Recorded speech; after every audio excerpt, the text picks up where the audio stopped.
Srimad Bhagavatam, Canto 5, Chapter 5, Lord Rishabdev's Teachings, Text 2.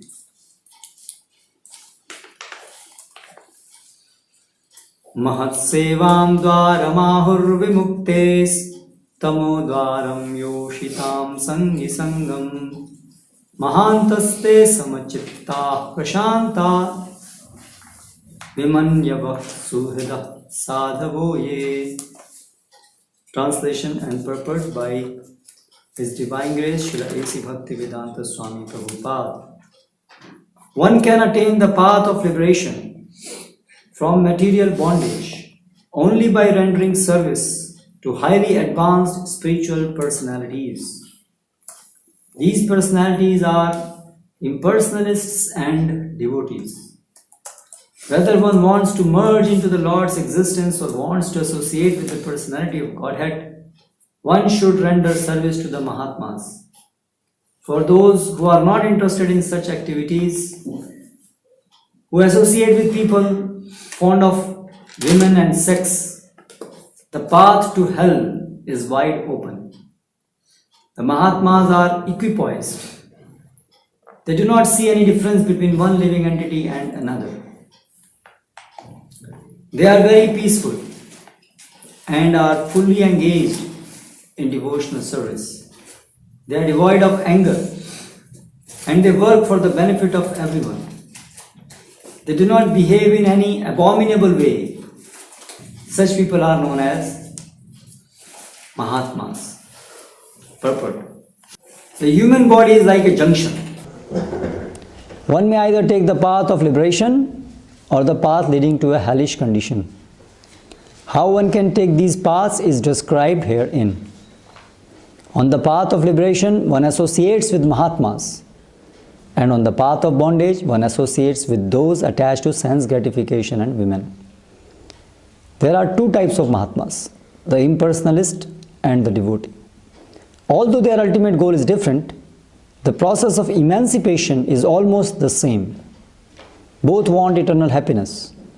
One seeks happiness in impersonal Brahman, and the other seeks happiness in the association of the Supreme Personality of Godhead. As described in the first verse, Brahma Saukhyam. Brahman means spiritual or eternal. Both the impersonalist and the devotee seek eternal blissful life. In any case, it is advised that one become perfect. In the words of Chaitanya Charitamrita Madhya Lila 2287, असत संग त्याग अवैष्णव आचार स्त्री संगी एक असाधु कृष्णा भक्त are. To remain unattached to the modes of material nature, one should avoid associating with those who are asat, that is materialistic. There are two kinds of materialists. One is attached to women and sense gratification, and the other is simply a non-devotee. On the positive side is association with Mahatmas, and on the negative side is the avoidance of non-devotees and women hunters. Om Ajnanatimidandhasya Jnananjana Shalakaya Chakshurunmilitam Yena Tasmai Shri Gurave Namaha. Jai Shri Krishna Chaitanya Prabhu Nityananda Shri Advaita Gadadhara Srivasadi Gaura Bhakta Brinda. Hare Krishna Krishna Krishna Hare Hare Hare Rama Rama Rama Hare Hare.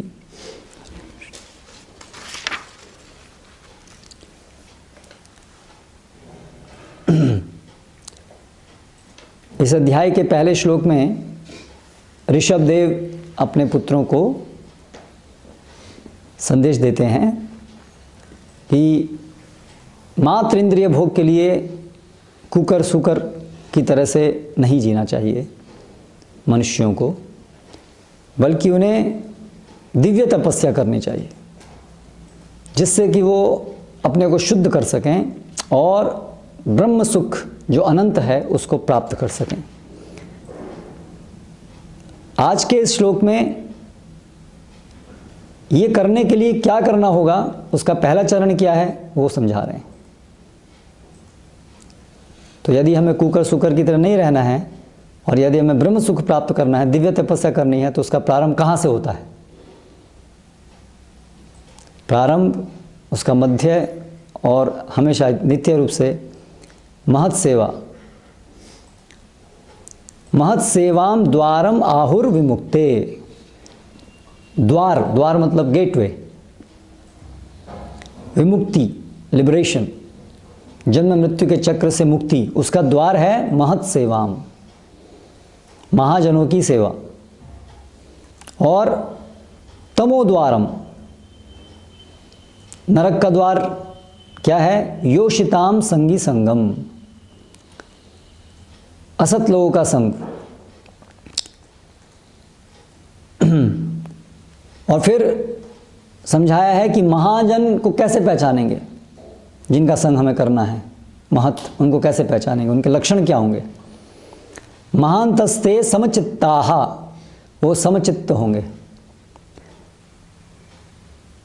द्वंद्व जो है इस भौतिक जगत का, सुख दुख, मेरा पराया, इस सब से परे होंगे।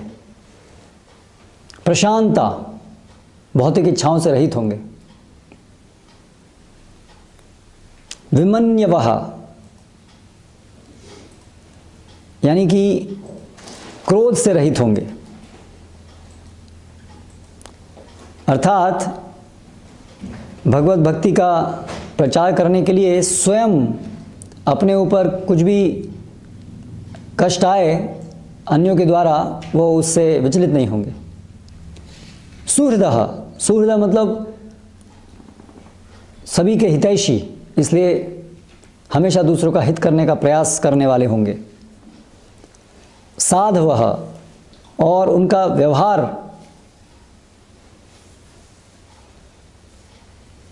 बहुत ही आदर्श होगा, यानी इंद्रियों पर उनका संयमन होगा। ये लक्षण हैं महाजनों के। तो मुक्ति के पथ पे यहाँ पर ऋषभदेव कह रहे हैं कि सबसे आधारभूत चीज़ है हमारा संग कैसा है। उसमें भी विशेष रूप से जो महाजन है उनका संग जो है वो नितांत आवश्यक है, बहुत बहुत महत्वपूर्ण है हमें भक्ति में प्रगति करने के लिए। कहीं ना कहीं तो हमको संग करना ही पड़ता है, हम तो अकेले तो रह नहीं सकते, मनुष्य समाज में रहते हैं, हमें एसोसिएशन तो चाहिए स्वभाव से, क्योंकि हम जीव हैं, हम व्यक्ति हैं, इसलिए हमें दूसरे व्यक्तियों के साथ रिलेशनशिप रखना स्वाभाविक है। तो इसलिए चॉइस केवल यही है कि हम सत्संग करेंगे असत्संग करेंगे, यही चॉइस है। बिना संग के रहना वो संभव नहीं है। तो यदि हम सत्संग नहीं करेंगे तो असत्संग करेंगे। इसलिए अपने आप हमें प्रयास करना होगा सत्संग करने का और असत्संग से दूर जाने का प्रयास करना होगा। असत्संग क्या है? जो भी इस भौतिक जगत को अपने भोग की सामग्री मानते हैं और अपने को भोक्ता मानते हैं, वो सब असत हैं। यहाँ पर परिभाषा दी है चैतन्य चेतावनी में, स्त्री संगी एक असाधु कृष्णा भक्त आर। दो प्रकार के मुख्य रूप से सत्संगी होते हैं। एक जो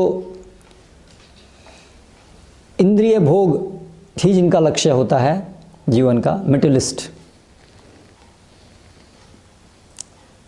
उसमें पराकाष्ठा है जो लोग स्त्री से आसक्त होते हैं, विमेन हंटर्स प्रभुपाद बोलते हैं, जिनके जीवन में अनकंट्रोल्ड सेक्स लाइफ, ऐसे लोग एक मुख्य, वो इंद्रिय भोग की पराकाष्ठा है। तो स्त्री संगी ऐसे जो इलीगल सेक्सुअल बिहेवियर रखते हैं। और दूसरा जो भगवान के भक्त नहीं है, भले ही वो स्त्रियों से आसक्त ना हो, जैसे कि मायावादी भी हो सकते हैं। तो भक्तों के लिए, भगवान की भक्ति में प्रगति करने के लिए तो मायावादी जो हैं वो ग्रॉस स्तर पे, स्थूल स्तर पे इंद्रिय भोग में लिप्त नहीं होते हैं, तपस्वी होते हैं, त्यागी होते हैं, लेकिन क्योंकि वो अभक्त हैं इसलिए उनका संग भी भक्तों के लिए सही नहीं है। स्त्री संगी एक असाधु कृष्णा भक्त आर। तो अभी समाज में दुर्भाग्य से अधिकतर लोग तो इसी कैटेगरी में आते हैं, असत्संगी। या तो वो भक्त नहीं है कृष्ण के,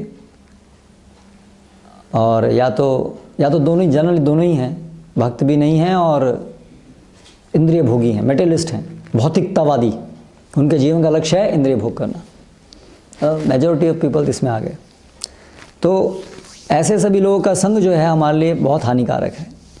तो चैतन्य महाप्रभु कहते हैं कि ऐसे असत लोगों का संग करने से अच्छा है कि चारों तरफ आग लगा के बैठ जाओ गर्मी में, उससे संग से अच्छा ये है। वो तपस्या, वो कष्ट लेना ज़्यादा अच्छा है इस कष्ट से, असत लोगों के संग करने से, क्योंकि ये विज्ञान है। हमारे जैसा हम संग करते हैं उसके अनुसार हमारे पर प्रभाव पड़ता है। अभी संग करने का मतलब एक सामाजिक स्तर पर किसी से बात करना उस प्रकार से नहीं है, लेकिन संग का अर्थ है जहाँ पर घनिष्ठ संबंध हो और जहाँ पर मुख्य रूप से हम उनकी सेवा कर रहे हों, उनसे सुन रहे हों, उनका सम्मान कर रहे हों, इस दृष्टि से कि उनसे हम कुछ सीख सकते हैं, इस प्रकार से संग बनता है। अभी हम असत लोगों के बीच में रह रहे हैं तो इसका अर्थ ये नहीं है कि हम उनसे बात नहीं करेंगे, हम उनसे बिल्कुल नॉट लाइक दैट। जैसे अभी आप अपने कॉलेज में हैं तो सब आपके क्लासमेट्स और टीचर्स सब असत्संगी ही हैं। सो एसोसिएशन का छोड़ने का अर्थ एग्जैक्टली इस तरह से नहीं है कि we can not speak to them, we can not talk to them, लेकिन वो एक सामाजिक स्तर पे हम समाज में रह रहे हैं, वो भी समाज में रह रहे हैं, इस दृष्टि से एक सामाजिक आवश्यकता के लिए जितना ज़रूरी है उतना ठीक है। हमें पढ़ रहे हैं, वो पढ़ा रहे हैं, ठीक है, दैट्स इट। लेकिन घनिष्ठ संबंध नहीं होना चाहिए। घनिष्ठ संबंध 6 प्रकार से स्थापित होता है। ददाति प्रतिज्ञाति, भुंक्ते भोजायते, गुह्यम आख्याति पृच्छति। तो कुछ गिफ्ट्स स्वीकार करना, कुछ गिफ्ट्स देना, भोजन खिलाना, भोजन ग्रहण करना दूसरों के हाथ से, और अपने हृदय की अभिलाषा, इच्छा, विचार को व्यक्त करना और दूसरे के हृदय की बातों को सुनना, ये 6 प्रकार के लेन देन से संबंध घनिष्ठ होते हैं। तो इस प्रकार के जो ये घनिष्ठ संबंध है वो हमें अभक्तों से नहीं करना चाहिए। हम उनसे केवल एक सामाजिक जितनी आवश्यकता है उतना काम से काम चलाने के ज़रूरी है वो कर सकते हैं, लेकिन इससे ज़्यादा नहीं। तो अभी दुर्भाग्य ये है कि जब हम समाज पे इस आधुनिक लोगों के ऊपर आश्रित रहते हैं तो हम वो घनिष्ठता आई जाती है, उसको दूर रखना बड़ा मुश्किल हो जाता है। जैसे आप अभी जॉब कर रहे हैं कोई, तो जो आपके जो इंचार्ज हैं, बॉस हैं, तो वो जनरली सामान्य रूप से तो ऐसे ही असत्संगी होंगे। तो आप उनकी सेवा में लगे हुए हैं, महत् सेवा की जगह। तो जब वो आपके बॉस हैं, आप उनके द्वारा कंट्रोल्ड हैं, तो उनका आपको सुनना ही पड़ता है। और क्योंकि आप उन पे आश्रित हैं, तो आश्रित होने की वजह से वो उनके संग से हम प्रभावित होते हैं, क्योंकि हम विवश होते हैं उनसे सुनने के लिए और जैसा वो कहें वैसा करने के लिए। तो धीरे धीरे धीरे धीरे धीरे धीरे वो चीज़ हमें प्रभावित करने लगती है।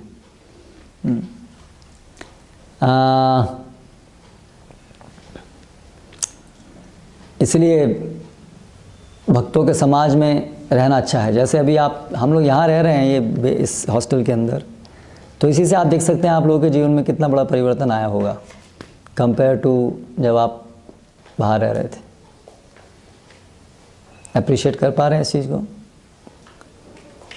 अभी तो इस प्रकार से अगर हमारा रहने का, हमारा, और केवल रहने की बात नहीं है, अगर हमारा पूरा आश्रित हमें नहीं होना चाहिए उनके ऊपर, आश्रित, हमारे वो स्वामी नहीं होने चाहिए।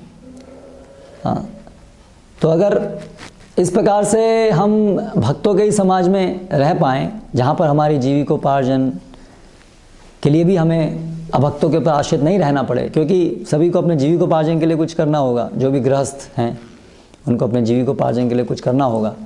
तो अगर जीविकोपार्जन करने के लिए हमें अभक्तों के ऊपर आश्रित रहना पड़ेगा, तो फिर उनका असत संग लेने के लिए हम विवश होंगे, उनके अनुसार चलना पड़ेगा, उनकी बकवास सुननी पड़ेगी।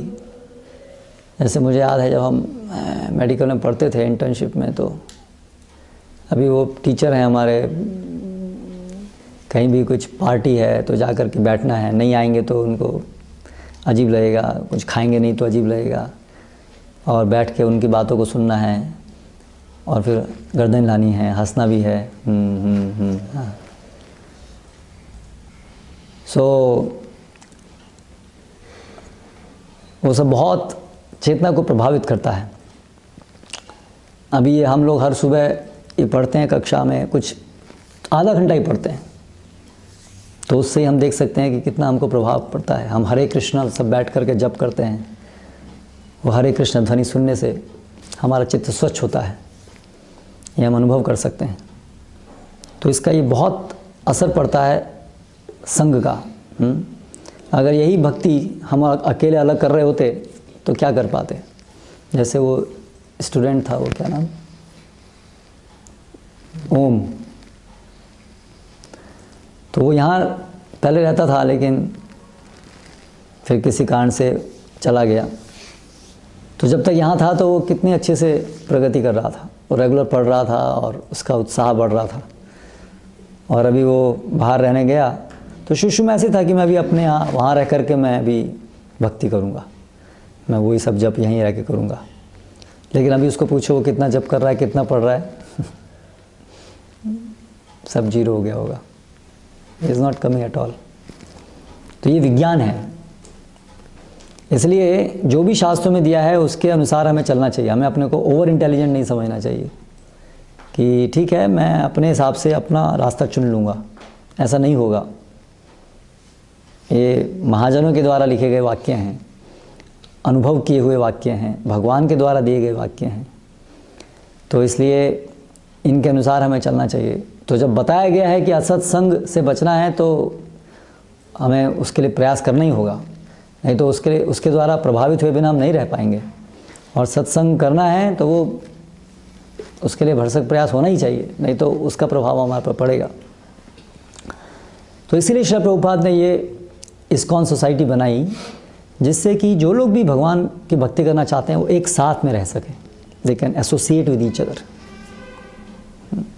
विशेष रूप से कलयुग में संग में शक्ति है।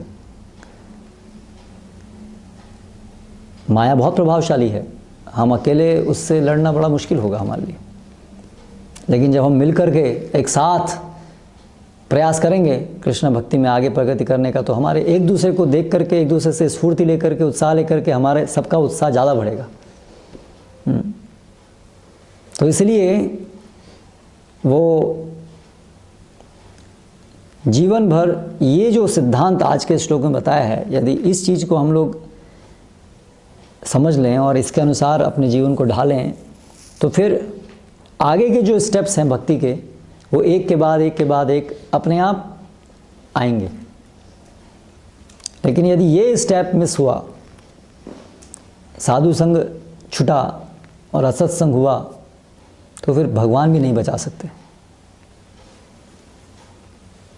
दिस इज सो इम्पॉर्टेंट, क्योंकि भगवान की जो शक्ति है वो तो महाजनों के माध्यम से ही हम तक पहुंच रही है। तो जैसे भगवान ने रास्ता बता दिया कि साधु संग कीजिए। भगवान भगवद गीता में कहते हैं, कथयन्तश्च माम नित्या तुष्यन्ति च रमन्ति च। मेरे भक्त एक साथ रहते हैं और एक दूसरे को मेरे विषय में कथा सुनाते हैं, सुनते हैं, स्मर्तव्य स्मार्तव्य, स्मरण करते हैं, स्मरण कराते हैं। तो now we have to plan. हमारा जो पूरा जीवन है, अभी ये फॉर्मेटिव टाइम है ना आपका। अभी आपको पूरा जीवन का दिशा निर्देशन करना है। ये युवावस्था का प्रारंभ है आप लोगों का, इसमें आपको पूरा आगे के जीवन का निर्देशन देना है। तो अभी ये चीज़ों को अगर आप अच्छे से समझ लेंगे और उसके अनुसार फिर अपनी बुद्धि लगाएंगे और दृढ़ संकल्प के साथ इन सिद्धांतों को अपने जीवन में अपनाने का प्रयास करेंगे, तो फिर उसका परिणाम होगा कि आप जो यहाँ अभीष्ट फल दिया है भगवत प्राप्ति वो होगा। और अगर हम केवल थ्योरी सुन करके चले जाएंगे, प्रैक्टिकल नहीं करेंगे, तो फिर उसका परिणाम अलग होगा।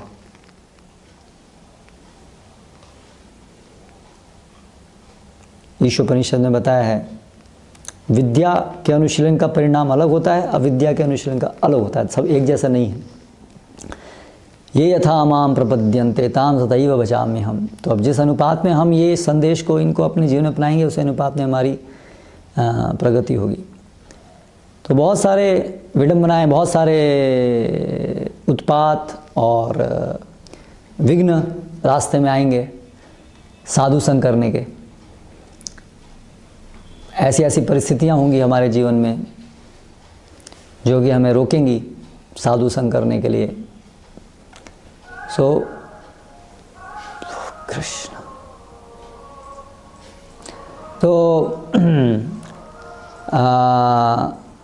अभी वो सब परिस्थितियों में, विकट परिस्थितियों में भी हमें लड़ना है। बेसिकली जो हमारा जो भक्तिमय जीवन है उसमें लड़ाई है, लड़ाई माया के साथ में लड़ाई है।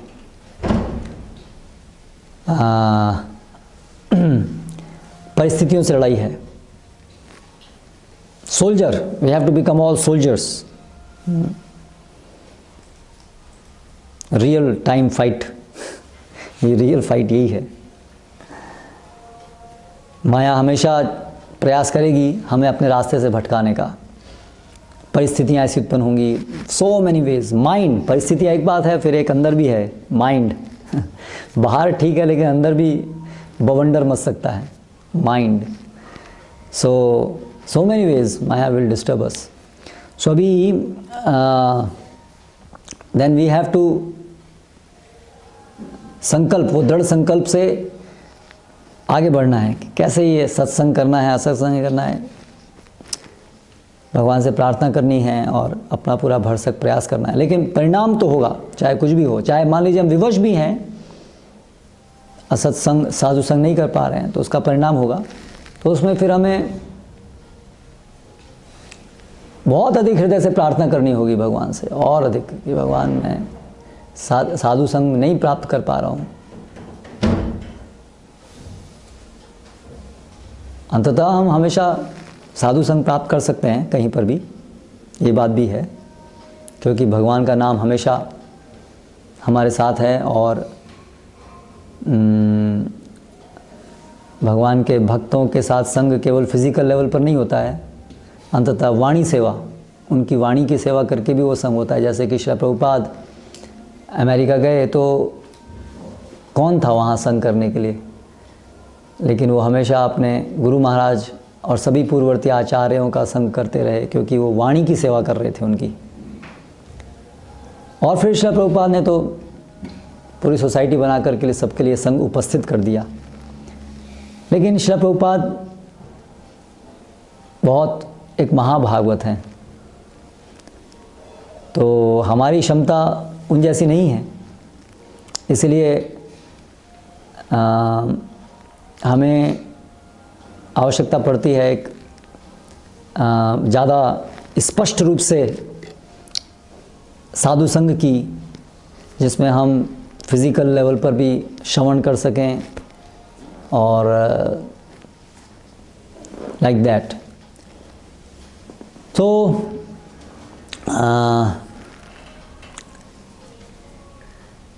मॉडर्न ये जो सिटी लाइफ है उसमें काफ़ी कठिनाई है साधु संग करने में, क्योंकि हम लोग डिपेंडेंट रहते हैं आसुरी जीवन पर।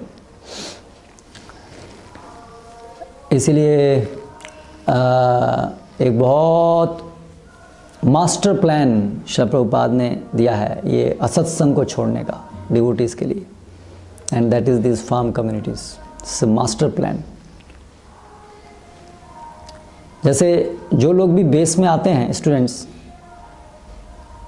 कई सारे स्टूडेंट हैं जो फर्स्ट ईयर में हम LNCT में जो बहुत इंटरेस्ट से आगे बढ़ रहे थे। सभी ईयर्स में मुझे याद है ऐसे स्टूडेंट्स थे जो बहुत अच्छे से आगे बढ़ रहे थे, लेकिन किसी कारण से वो लोग यहाँ नहीं आए। किसी के पिताजी ने मना कर दिया, किसी के इसने ऐसे, they had interest like that Om, there are many. So उसके बाद में उनका फिर धीरे धीरे अता पता सब खत्म हो गया। और लोग जो यहाँ आते हैं generally they make good progress towards Krishna. तो उसी प्रकार से जो भी भक्त लोग डिवोटी एसोसिएशन में रह पाते हैं जीवन भर, या तो ब्रह्मचारी हैं तो आश्रम में रहते हैं, या तो गृहस्थ हैं तो फार्म कम्युनिटीज़ में रहते हैं, तो हम देख रहे हैं जो लोग भी फार्म कम्युनिटीज़ में गृहस्थ आते हैं वो स्टेबल हो जाते हैं और उनकी बहुत सुदृढ़ प्रगति होती है, क्योंकि असत्संग छूट जाता है और सत्संग बहुत बढ़ जाता है। बहुत अनुकूल वातावरण उपस्थित होता है, हर दिन भक्तों के साथ में मंगल आरती, जप, और आश्रित नहीं है अभक्तों के ऊपर, इसलिए इसका बहुत अधिक प्रभाव हम देख रहे हैं व्यावहारिक रूप से। तो इसलिए ये प्रभुपाद की मास्टर प्लान है।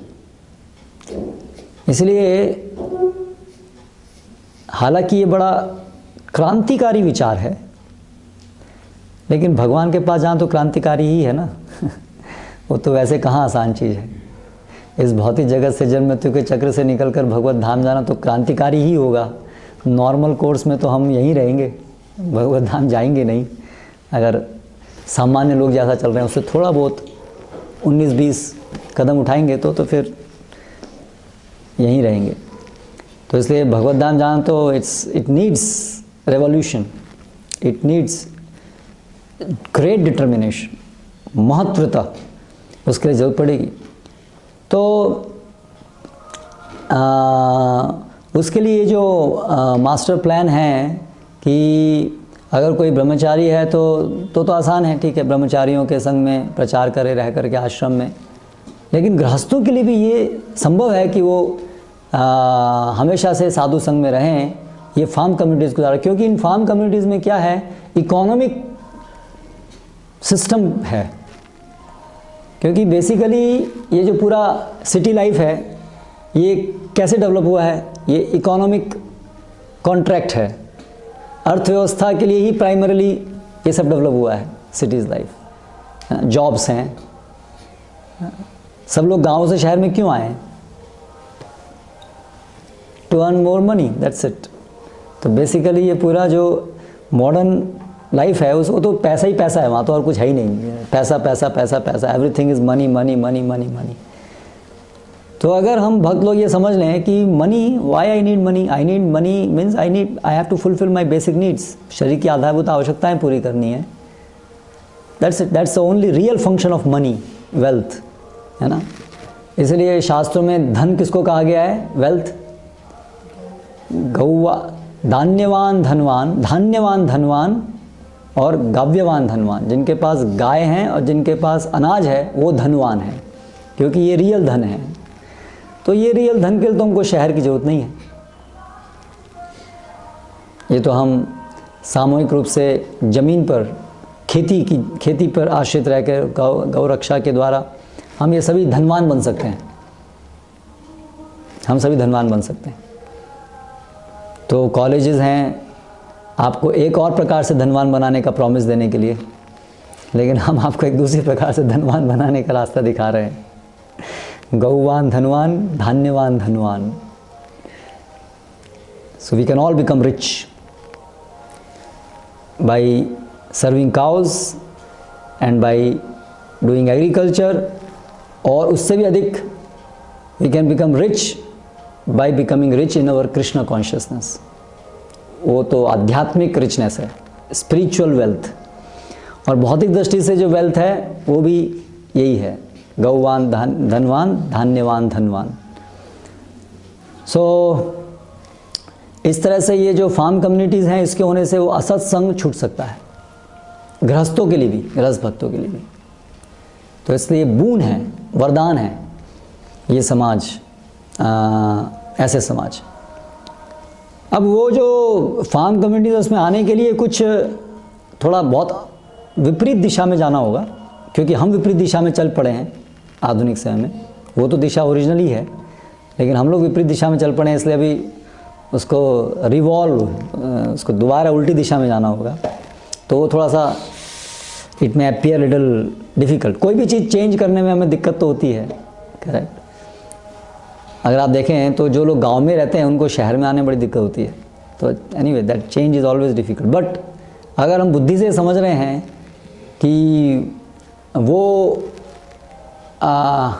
हमारे लिए भक्ति के लिए बड़ा अनुकूल है, साधु संग हमें मिलेगा और बहुत कुछ मिलेगा, उसके अगर आप फ़ायदे गिनाएंगे तो एक अलग से क्लास लेनी चाहिए, व्हाट आर द बेनिफिट्स।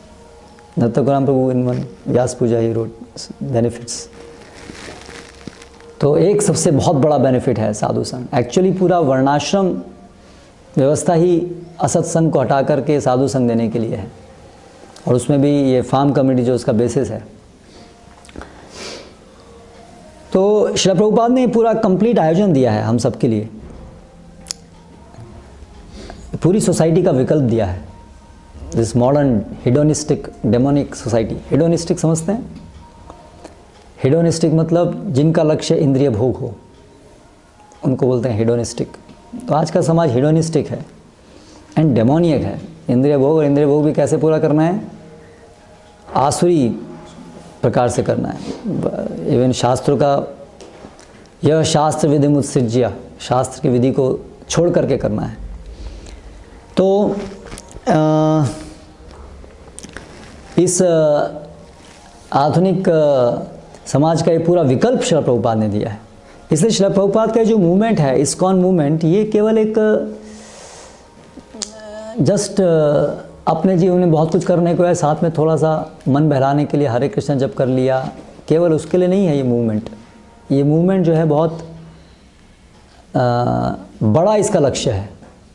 हमारे अपने व्यक्तिगत जीवन में पूरा 180 डिग्री का चेंज लाने के लिए, और पूरे समाज में 180 डिग्रीज का चेंज लाने के लिए है। क्यों लाना पड़ रहा है चेंज? क्योंकि दो रास्ते हैं, एक नरक जाता है और एक भगवत धाम जाता है, दोनों में 180 डिग्रीज का अंतर है। इसलिए मूवमेंट भी ऐसे ही होगा ना। सब लोग जो हैं वो तमो द्वारम, भगवद गीता में क्या बताया गया है? तमो के द्वार 3, उस गेटवेज के अंदर 3 गेट्स हैं, लस्ट, एंगर एंड ग्रीड। काम, क्रोधस तथा लोभस। काम, क्रोध और लोभ। तो जो वर्तमान आधुनिक समाज है वो इसलिए तमोद्वार है, क्योंकि वो काम, क्रोध, लोभ ही उसका मुख्य लक्षण है, प्रमोट करता है काम, क्रोध और लोभ को। इसलिए हमें निर्णय करना है कि हमें काम, क्रोध, लोभ वाले समाज में ऐसे लोगों का संग करना है कि नहीं करना है।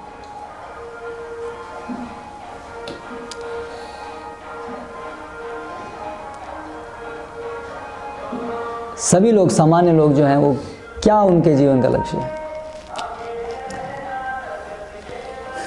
कल हम नैनीड में गए थे, तो बाहर निकले तो वो उनका वो है ना ओपन एरिया, तो वहाँ पर बहुत सारे स्टूडेंट्स बैठे हुए थे, सीनियर्स एंड फर्स्ट ईयर्स। तो सीनियर जो हैं वो एक एक करके खड़े हो रहे थे और अपना इंट्रोडक्शन दे रहे थे।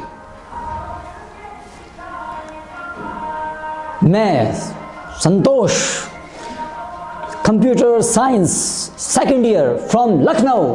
हा हा हा।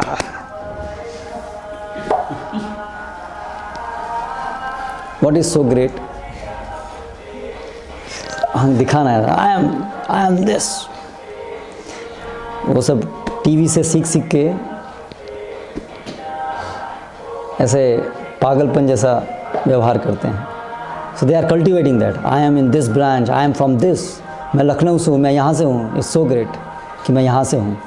और कोई भी है लखनऊ से, हाँ ये भी लखनऊ, हाँ ये मेरा है, हाँ ठीक है, ओके। क्या है ये? पागलपन है ना, देहात्म बुद्धि। ये तो स्टूडेंट्स हैं। देन हमारे टीचर्स क्या हैं? वो लोग टीचर्स, वो लोग भी वही कुत्ते बिल्ली की तरह से इंद्रिय भोग में लिपटे हैं।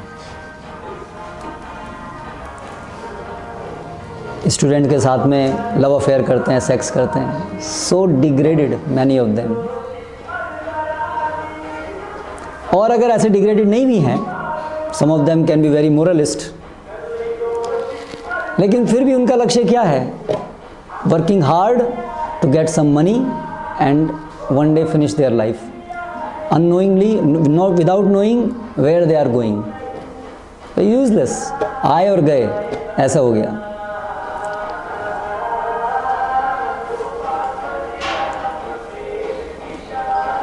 सो ऐसे लोगों का हम संग क्यों करें? हम ऐसे लोगों के साथ क्यों जिएं?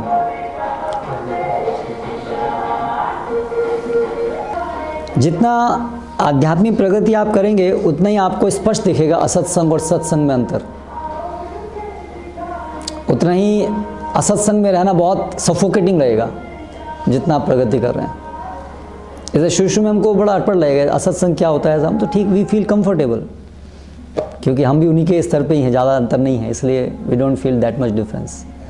लेकिन अगर हमारी प्रगति हो रही है तो हमें असत्संग में we will feel very suffocated, हमसे रहा नहीं जाएगा। इसका मतलब हमारी प्रगति अच्छी हो रही है।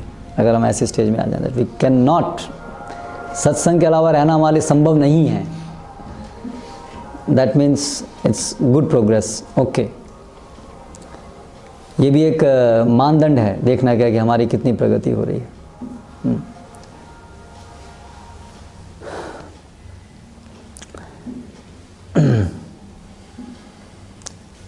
तो ये श्रीमद् भागवतम, भगवत गीता, ये सब जो इसकी शिक्षाएं हैं बहुत ही डीप हैं। नेक्स्ट श्लोक, टेक्स्ट 3। ये वा मयीशे कृतसौहृदार्था जनेषु देहं भरवार्तिकेषु गृहेषु जायात्मजरातिमत्सु न प्रीतियुक्ता यावदर्थाश्च लोके। Translation and purport by Srila Prabhupada. Those who are interested in reviving Krishna consciousness and increasing their love of Godhead do not like to do anything that is not related to Krishna. They are not interested in mingling with people who are busy maintaining their bodies, eating, sleeping, mating and defending. They are not attached to their homes, although they may be householders. Nor are they attached to wives, children, friends or wealth. At the same time, they are not indifferent to the execution of their duties. Such people are interested in collecting only enough money to keep the body and soul together. कितनी wonderful instruction है कि ये जो जन्म मृत्यु के इस चक्र से निकलने का प्रयास करते हैं वो लोग, they are interested in reviving Krishna consciousness. जो लोग कृष्ण भावनामृत को रिवाइव करने में इंटरेस्टेड हैं और भगवत धाम, भगवान के साथ प्रेम संबंध स्थापित करने के लिए उत्सुक हैं, वो लोग ऐसी कोई चीज़ नहीं करते जिसका संबंध भगवान से नहीं हो। वो इंटरेस्टेड नहीं है ऐसे लोगों के साथ मिंगल करने में जो लोग केवल ईटिंग, स्लीपिंग, मेटिंग, डिफेंडिंग, आहार, निद्रा, भय, मैथुन में ही रचे पसे रहते हो। हालांकि वो लोग गृहस्थ हो सकते हैं, ऐसा नहीं है कि आध्यात्मिक प्रगति करने के लिए संन्यास लेना अनिवार्य है, ऐसा नहीं है। कोई गृहस्थ भी रह करके भी आध्यात्मिक प्रगति कर सकता है, लेकिन वो गृहस्थ कैसा होगा? वो अपने घर से आसक्त नहीं होगा, पत्नी, बच्चों से, मित्र से, धन से आसक्त नहीं होगा। लेकिन इसका मतलब ये नहीं है कि वो अपने कर्तव्य जो पत्नी के प्रति, बच्चों के प्रति है या सामाजिक कर्तव्य, वो कर्तव्य में उदासीन होगा, ऐसा भी नहीं। It's a very important instruction. लेकिन आसक्त भी नहीं होगा। तो अभी दोनों चीज़ को समझना है, कर्तव्य परायण होना है, आसक्त नहीं होना है। हमें अपना कर्तव्य समझना है, ठीक है। अगर कोई गृहस्थ भी है तो भी उसे समझना है मेरा कर्तव्य क्या है, मेरी पत्नी के प्रति, बच्चों के प्रति। कर्तव्य से प्रेरित होकर के रहना है, कार्य करना है, ना कि आसक्ति से, अफेक्शन से। ओह आई लव, मेरे इनके साथ प्रेम है इसलिए मैं ये काम करूँगा, नहीं, मेरा ये कर्तव्य है। कर्तव्य शास्त्र के अनुसार जो आता है, भगवान के डायरेक्शन से आता है। अंततः हमारा सबका कर्तव्य है भगवत धाम, भगवत प्रेम प्राप्त करना। उस कर्तव्य के अंतर्गत गृहस्थ आश्रम में हमें कैसे जीना है, पति को पत्नी के प्रति क्या करना है, पत्नी को पति के प्रति क्या करना है, पिता को पुत्रों के प्रति क्या करना है, पुत्र को पिता के प्रति क्या करना है, केंद्र है किससे, इस प्रकार से जिससे कि भगवत भक्ति डेवलप हो। और वो सब निर्देश शास्त्र में दिए, तो वो उससे प्रेरित होकर के हमें अपना कार्य करना चाहिए, ना कि आसक्ति से। वो मैं अपने पत्नी के बिना रह नहीं सकता, शास्त्र क्या कहते हैं वो कुछ नहीं, पत्नी कुछ इच्छा करती है कुछ भी, हाँ तो मुझे उसकी इच्छा पूरी करनी पड़ेगी, और उसको हम अपना कर्तव्य मानते हैं। वो हमारा कर्तव्य नहीं, वो आसक्ति है, वो हम नाम देते हैं कर्तव्य का। सब बोलते हैं हम अपना कर्तव्य निभाते हैं अपना, लेकिन क्या कर्तव्य को जानते हैं आप? क्या है कर्तव्य की परिभाषा? कर्तव्य मतलब जो शास्त्र के अनुसार भगवान की तरफ प्रगति करने के लिए जो शास्त्र में निर्देश है उसके अनुसार रिलेशनशिप होनी चाहिए। सही गलत का निर्णय उसके अनुसार होना चाहिए, ना कि अफेक्शन, जस्ट अफेक्शन। बच्चा ऐसा मांगता है, पिता पत्नी ऐसा बोलती है तो मुझे ऐसा करना पड़ेगा ना, मेरा धर्म है ना, मैं पति हूँ इसलिए मुझे करना पड़ेगा। नहीं, आपका धर्म नहीं है। कोई भी अगर पति पत्नी, कोई हमारे डिपेंडेंट्स यदि इंद्रिय भोग, अनावश्यक इंद्रिय भोग के लिए भगवान के निर्देश के बिना कुछ मांग करते हैं, तो उस मांग को पूरा करना हमारा कर्तव्य नहीं है। वो एक बहुत बड़ा इल्यूजन है। My father wants me to be this, so I am a son, therefore it is my duty to do that. Normally we think like that. मेरे पिता ही चाहते हैं कि मैं IAS ऑफिसर बनूं, इसलिए मुझे बनना चाहिए, क्योंकि मेरा कर्तव्य है, मैं पुत्र हूँ, इसलिए मेरा एक कर्तव्य है पिता की बात को मानना। पर पिता अपना कर्तव्य निभाए। हमको IAS बनाने की इच्छा उनकी क्या शास्त्र के अनुसार है या अपने इंद्रिय भोग के अनुसार है कि उसका लड़का IAS है, मुझे बहुत अच्छा लगेगा अगर मेरा बच्चा सबसे टॉप पे जाए। वो इज़ मेटेरियलिस्टिक, और अपनी भौतिकतावादी विचारधाराओं से वो इच्छा रख रहे हैं कि मेरा पुत्र ये बने, और हम सोच रहे हैं ये हमारा कर्तव्य है उनकी इच्छाओं को पूरा करना। दैट इज़ नॉट अवर कर्तव्य। हमारा कर्तव्य है जो धर्म के अनुसार हमारा रिलेशनशिप है उसके अनुसार कार्य करना। वो इस श्लोक में बताया। Whether he is an impersonalist or a devotee, one who is actually interested in advancing spiritually should not mingle with those who are simply interested in maintaining the body by means of so-called advancement of civilization. Those who are interested in spiritual life should not be attached to homely comforts in the company of wife, children, friends and so forth. वो घर में comfort के लिए नहीं रहता है, वो तो कर्तव्य को निभाने के लिए रहता है घर में, इसलिए वो गृहस्थ बनता है। Even if one is a grahastha and has to earn his livelihood, he should be satisfied by collecting only enough money to maintain body and soul together.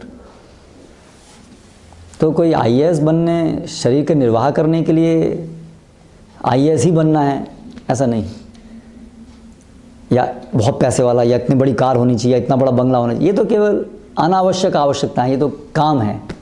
This is not the basic needs. तो अगर हमारे माता पिता हमसे ऐसी इच्छा रख रहे हैं कि हम जो उनकी काम वासनाएं हैं, देखा देखी, इतना हमारा भी इतना बड़ा घर होना चाहिए, हमारा ये होना चाहिए, अगर ऐसी उनकी इच्छाएं, तो उनको वो इच्छाएं पूरा करना हमारा कर्तव्य नहीं। हाँ, आधारभूत आवश्यकताएं पूरी करना उनकी, वो हमारा कर्तव्य है। अगर हम गृहस्थ आश्रम में हैं तो माता पिता की शरीर की देखभाल करना वो हमारा कर्तव्य है। उनके शरीर के लिए जो चाहिए, उनके शरीर के लिए रोटी कपड़ा मकान, वो हमारा कर्तव्य है। पर नहीं कि अगर पिता की चाहे कि बेटे हमें तो अमेरिका घुमा के लेके आओ और तुम भी अमेरिका जाओ, हम भी वहाँ जाएंगे और रहेंगे, मज़ा करेंगे, वो हमारा कर्तव्य नहीं।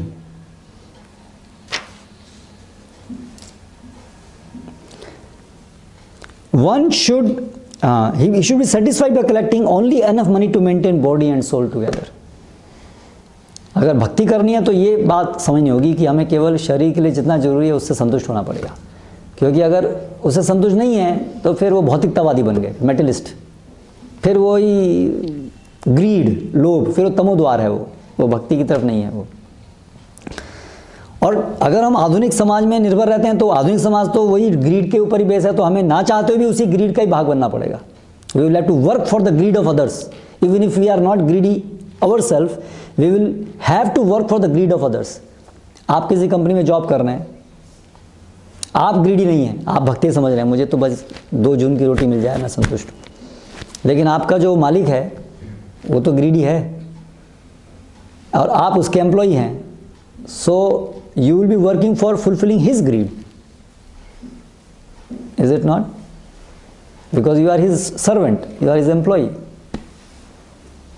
इसलिए वो भक्तों के समाज में कृषि गोरक्षा पे आश्रित होगा, और भक्तों के ऊपर अगर हम आश्रित भी होंगे, अगर हम सर्वेंट भी हैं, अगर भक्तों के हैं, तो भक्त जो हैं वो उनका जीवन भी सरल होगा, तो हमारा जीवन भी सरल होगा, क्योंकि उनको ग्रीड नहीं है तो वो हमको ग्रीड में नहीं लगाएंगे। Like that one should not have more than nor less than that. ऐसा भी नहीं है कि जो आवश्यकता है उसके लिए भी हम काम नहीं करें, आलसी बन जाएं, ऐसा भी नहीं होना चाहिए। और ऐसा भी नहीं होना चाहिए कि लोभ के कारण भागते रहें, देखा देखी। तो ये सब जो प्रिंसिपल्स हैं ये फार्म कम्युनिटी में एग्जैक्टली फॉलो हो सकते हैं, बाहर समाज में हो नहीं सकते हैं, क्योंकि समाज इतना बड़ा, वो उसके ऊपर बेस्ड है ना, ग्रीड के ऊपर। आप उसके छोटे से पुर्जे हैं, आप चाहते हो भी उससे कैसे अलग रहेंगे? You will have to run in the same speed, in the same direction as the whole big society is moving and running at. As indicated here, a householder should endeavor to earn money for the execution of bhakti yoga. एक house holder को पैसा क्यों कमाना चाहिए? श्रवणम कीर्तन करने के लिए। घर इसलिए चाहिए जिससे कि उसमें रह के साधना हो सके, इसको भजन कुटीर कहते हैं। भक्तिविनोद ठाकुर अपना घर बनाए, भजन कुटीर है। हमें कुटीर भजन के लिए होनी चाहिए, इंद्रिय भोग करने के लिए नहीं। करेक्ट। तो एक गृहस्थ भक्त को पैसा कमाना है, किस लिए? शरीर की देखभाल करने के लिए। और शरीर की देखभाल किस लिए करनी है? श्रवणम कीर्तनम करने के लिए, दैट्स ऑल। तो श्रवणम कीर्तनम के लिए शरीर को निर्वाह करना है, तो शरीर को निर्वाह करने के लिए फिर जो बेसिक है वही करना हो। तो house holder should earn money for execution of भक्ति योगा, श्रवणम कीर्तनम विष्णु स्मरणम पाद सेवनम अर्चनम वंदनम दास्यम सख्यम आत्मनिर्भर। जैसे गृहस्थ भक्त जो है वो जो पैसा जो भी कमाते हैं उससे अर्च विग्रह, घर में अर्च विग्रह की सेवा करने के लिए, उनके लिए पुष्प लाने के लिए, उनके लिए नैवेद्य, उनके लिए श्रृंगार, और वो प्रसाद वितरण करना दूसरों को, उससे उनकी भक्ति बढ़ेगी। अतिथि भक्तों को सेवा, प्रसाद सेवा करना, इस मूवमेंट के लिए, प्रचार के लिए धन लक्ष्मी डोनेशन देना, इस उद्देश्य से वो कमाते हैं। तो उनका जो कमाना है वो स्पिरिचुअलाइज हो जाता है।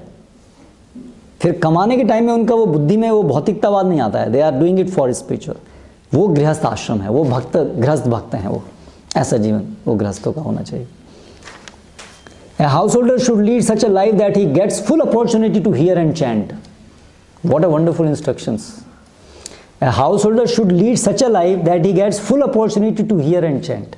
एक गृहस्थ को ऐसा जीवन जीना चाहिए जिससे कि उसको श्रवण और कीर्तन के लिए पर्याप्त मात्रा में समय और मन की शांति मिल सके।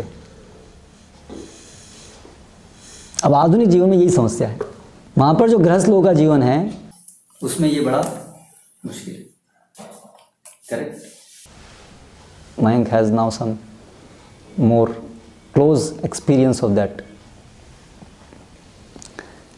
क्योंकि ये संसार जो मॉडर्न जो सोसाइटी बनी है वो हियरिंग एंड चैंटिंग के लिए नहीं बनी है वो तो लोभ के लिए बनी है, लोभ के पीछे भागने के लिए। He should worship the deity at home.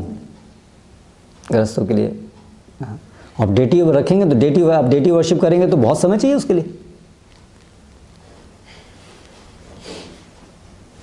तो आप आधुनिक समाज में रहेंगे तो आपको कहाँ समय मिलेगा? हियरिंग चैंटिंग का समय नहीं है, डेटी वर्शिप तो बहुत दूर की बात है। Observe festivals, invite friends in and give them prasad, ये है गृहस्थ जीवन। फेस्टिवल्स बुलाएं सबको, अड़ोसी पड़ोसी संबंधी, और उनको कृष्ण प्रसाद दें, कृष्ण कथा करें, नहीं कि लाके बैठ करके डिस्को करें और उल्टा से सुने। शादी हुई है सब,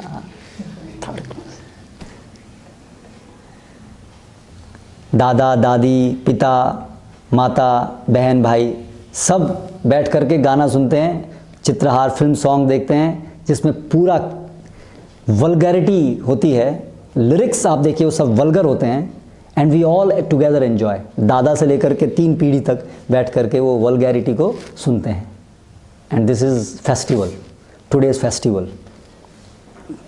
क्या है लिरिक्स हमारे सारे सॉन्ग्स के? वल्गैरिटी ना, वल्गैरिटी एंड जस्ट मैडनेस। और ये इस तरह से हम एंजॉय, ये हमारे फेस्टिवल्स होते हैं, किसी का बर्थडे हुआ, किसी का शादी हुआ, ये गाने बजाएंगे हम लोग। ये क्या पागलपन नहीं है? A householder should earn money for this purpose, not for sense gratification. तो पैसा कमाने की मनाही नहीं है। जीवन के लिए गृहस्थ आश्रम पैसा चाहिए, पैसा चाहिए मतलब वही पैसे का रियल पैसा है वो वेल्थ, रियल वेल्थ। और अगर हम उस सोसाइटी में नहीं है तो आधुनिक उसमें भी तो ठीक है, वहाँ पर कुछ मनी की ज़रूरत है तो ठीक है, लेकिन that should be the purpose, not for sense gratification. तो शुरुआत कर सकते हैं, ठीक है, आधुनिक समाज में है तो ठीक है, वहाँ से शुरुआत हो सकती है, लेकिन कठिनाई होगी उसमें, क्योंकि वो समाज उसके लिए बना नहीं है, अनप्रतिकूल है। So we can make a beginning, अगर वो सोसाइटी नहीं है, वो सेटअप नहीं है, बट डायरेक्शन वही होनी चाहिए, that we should go towards that direction, वही होनी चाहिए। Hare Krishna. Any questions? Any question?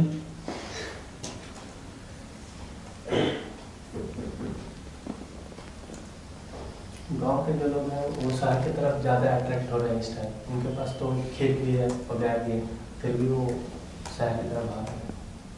क्योंकि वो तो वास्तविक धन को उनको भुलाया जा रहा है ना, उनको एडवर्टाइजमेंट्स, ये धन है, देखो कार है, ये है, कंफर्ट्स है।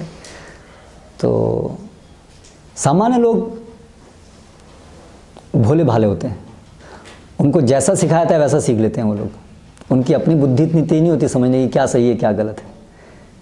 इसलिए MBA कर कर के बहुत चतुर लोग हैं जो उन सबको, उनकी बुद्धि को भ्रष्ट करते हैं कि ये आ जाओ, ये लाइफ है, ये है, पूरा एडवर्टाइजमेंट इंडस्ट्री है जो, और सब जगह पर इलेक्ट्रिसिटी पहुंचा दी गांव में, गांव वालों का भला करने के लिए, करेक्ट।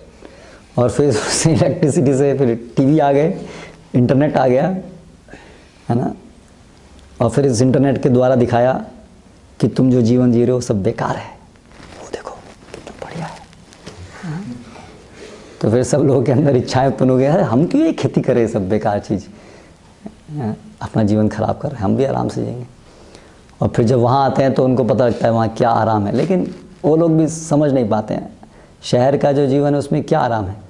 गांव में वो लोग शुद्ध दूध पीते थे, इतना अच्छा हेल्थ था, स्वच्छ हवा थी, पानी था, है ना, लेकिन वो मिथ्या सुख के लिए कि आपको एक कार मिलेगी, है ना, जिसमें आपका एक्सीडेंट होगा, टांग टूटेगी, और जिसमें आप जो है वो सब पोल्यूशन वाली हो लेंगे, हाँ, वो एक छोटे से चपल सुख, एक मिथ्या सुख के लिए उनको आकर्षित करके इवन मटेरियली जो वास्तविक सुख था, एक अच्छा स्वास्थ्य, एक अच्छा परिवार जिसमें सब एक साथ रह सकें, वो सबको वो लोग तोड़ देते हैं, बिकॉज दे आर मिसलेड।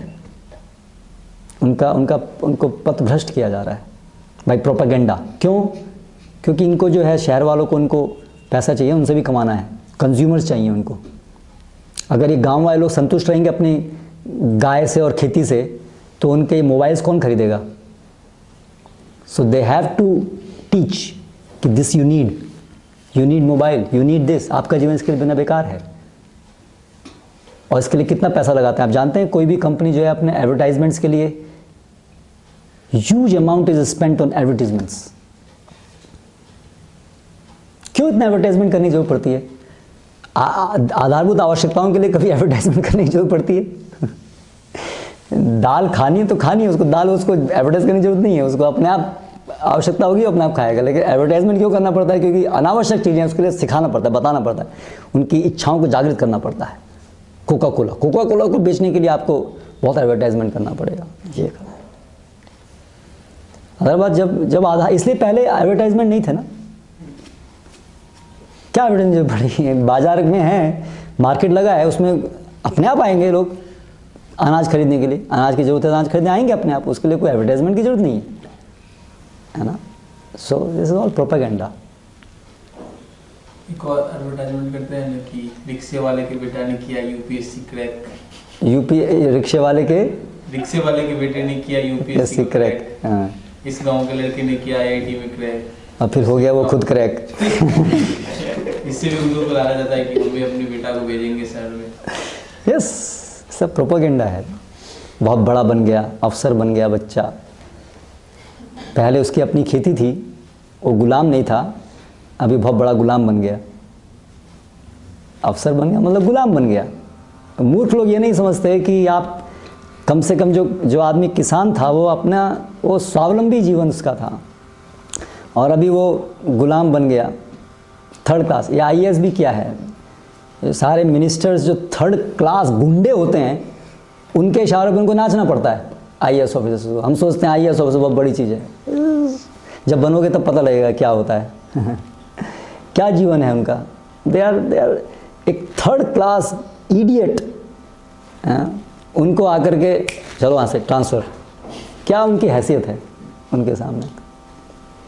आपने इतनी पढ़ाई की, आपकी इंटेलिजेंस थी, एक ऐसे थर्ड क्लास पॉलिटिशियन का गुलाम बनने के लिए। कंपनी में है ये सब, वो सब प्रोपेगेंडा, पागलपन है।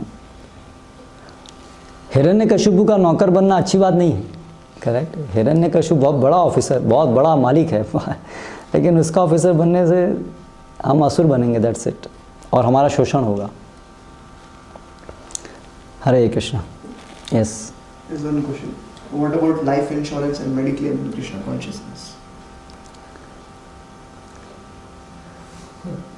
मेडिक्लेम, अगर कृष्णा कॉन्शियसनेस की जो पूरी अभिव्यक्ति है, जिसमें कि गोइंग बैक टू लैंड भी एक मूवमेंट है, जिसमें फार्म कम्युनिटीज़ हैं, वो भी कृष्ण भावनामृत का एक अंग है, तो उसमें मेडिक्लेम ऑलरेडी है, क्योंकि it's claimed that you will not get sick unnecessarily.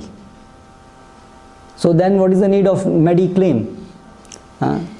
So आप जो है स्वस्थ जीवन जी रहे हैं, और जो भी बीमारियाँ थोड़ी बहुत छोटी मोटी होंगी भी, तो वो आसपास में मिलने वाली जड़ी बूटियों से ठीक होंगी।